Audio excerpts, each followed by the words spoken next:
Welcome back, fellow travelers, to Project Opono. In this episode, we will see how the organisms of Opono adapt to newly evolved predators. Meet the longakata, descendants of the hexapinae. These animals have changed a lot from their ancestors, the most noticeable changes being their larger size and tail fin. Their tail fin is used to allow them to achieve bursts of speed while hunting for their main prey, the hexapinae. Their increased size is also useful when mating. Males use their newly achieved speed to race towards a small school of 3 to 4 females to try and get a mate before their competition. If a smaller male tries to take the female of a larger male, the larger male will intimidate it into backing down. When prey is scarce, they may occasionally feed on the thalasphilo, being mesocarnivores. Mesocarnivores are predators who gain 50 to 70% of their food from meat, and the rest from plants. They grow up to 1 foot long and live for up to 5 years. One branch of the longakata may evolve to feed on the dichiosoma. They may evolve to use their bottom to tentacles to grab their food and pull it up from the seafloor, with the top to tentacles evolving a flap of skin between them and the main body, evolving into dorsal fins.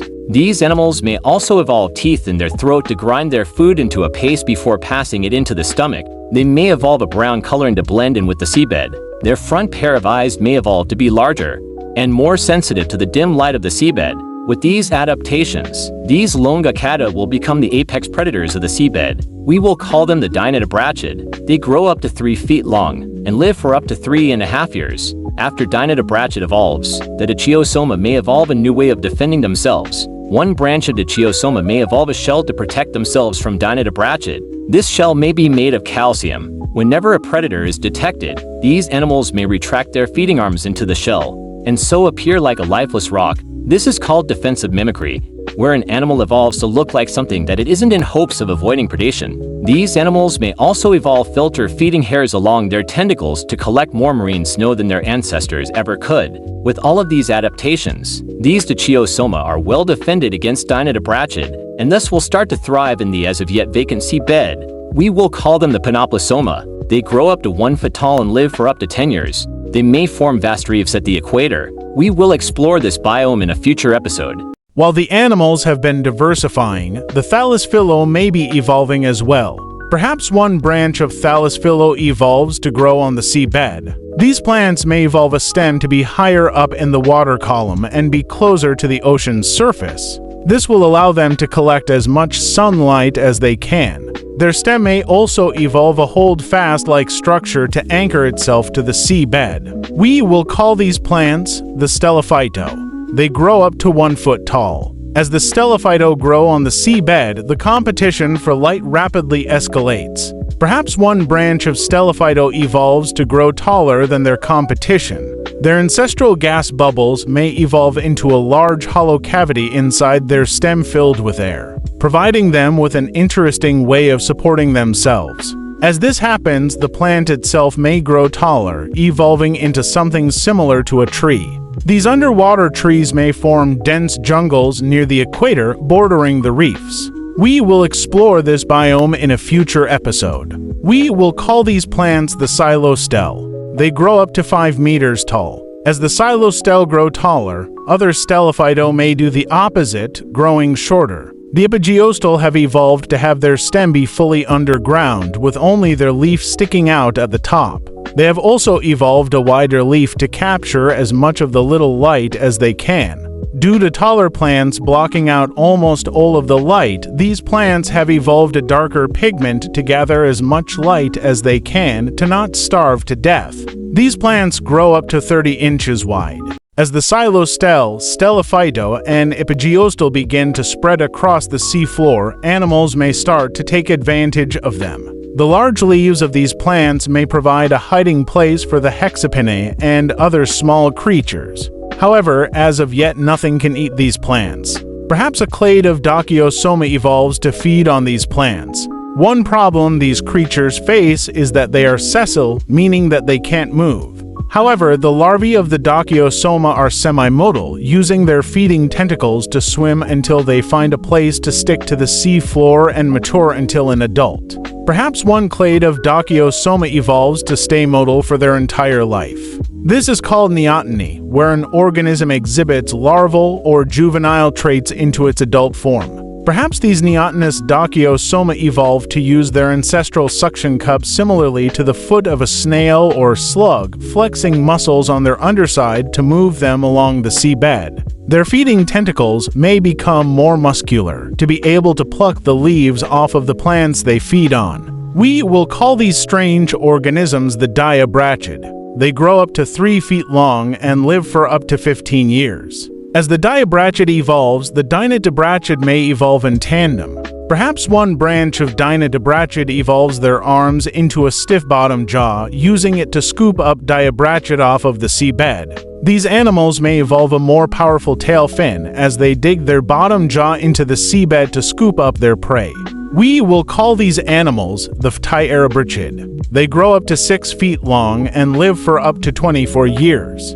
After the evolution of phtyerebrachid, diabrachid has no defense from their new predators. Perhaps one clade of diabrachid evolves to dig burrows, but to adapt to a burrowing lifestyle, they may need to make some changes to their body. These animals may thin out, becoming long and slender, similar to earth snakes. These animals' burrows may be super long, so that predators will give up trying to find the animal if spotted out of its burrow. These animals rarely exit their burrows, only coming out to breathe, eat, or find a mate. These animals share the dyes of the ancestral diabrachid, eating epigeostal and marine snow. We will call these long animals the macrosoma. They grow up to 7 feet long and live for up to 29 years.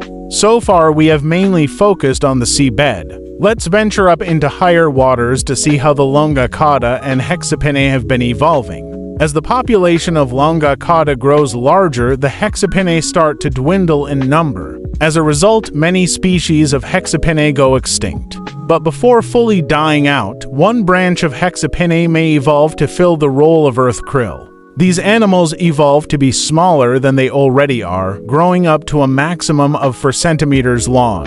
It is for this reason they are considered zooplankton, meaning that they cannot swim against the current. These small hexapinae feed on smaller zooplankton and photinostroma. We will call them the micropinae, and they live up to only 3 Earth months.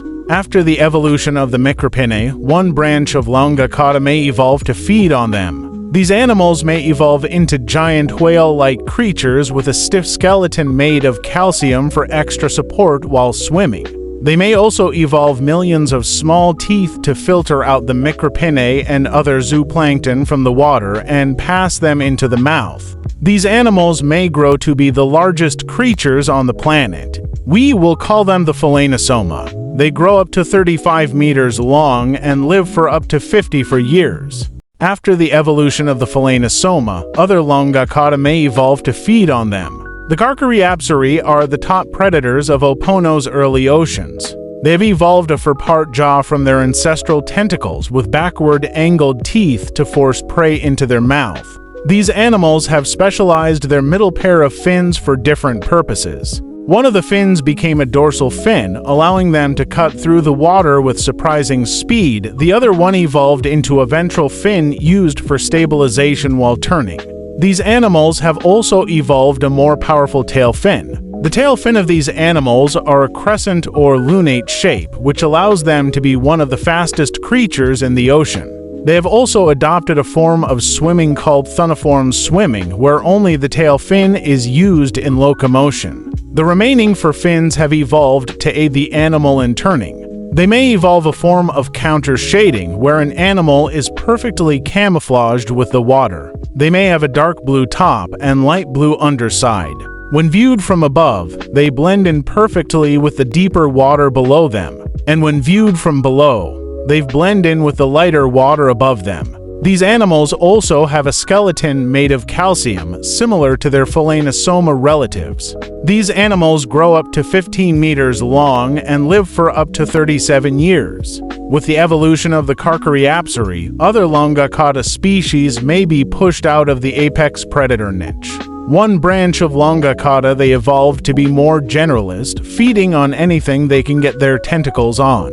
They may evolve to live in schools of up to 1,000 individuals, using safety in numbers to avoid predation. They also have a blue skin color to blend in with the water around them. Once every year, however, they congregate in mating schools of up to 10,000 individuals. It is in schools where they breed. These schools are so massive that it's common to see carery, longakata, and even Dino and diversification feeding amongst the swarm. We will call these animals the parvipsari. They grow up to half a foot long and live for up to 15 years. Back on the sea floor, the abundance of prey may entice some macrosoma to evolve into ambush predators. These animals may evolve to stick their eye stalks and tongue out of their burrow and wait for unsuspecting prey to pass by. Once the prey gets close enough, they impale them with their tongue. These animals only ever leave their burrows to mate, slithering along the sea floor. We will call these creatures the anedrasculi. They grow up to 1 meter long and live for up to 21 years. From the longakata to the anedrasculi, the animals and plants of Opono have diversified greatly after the advent of active predation. In the next episode, we will explore the underwater jungle and reefs of Opono. Special thanks to all the fan artists on Discord who submitted artwork for this episode. You all made this episode look a lot better than it would have been without your help. Thank you for watching. See you in the next episode.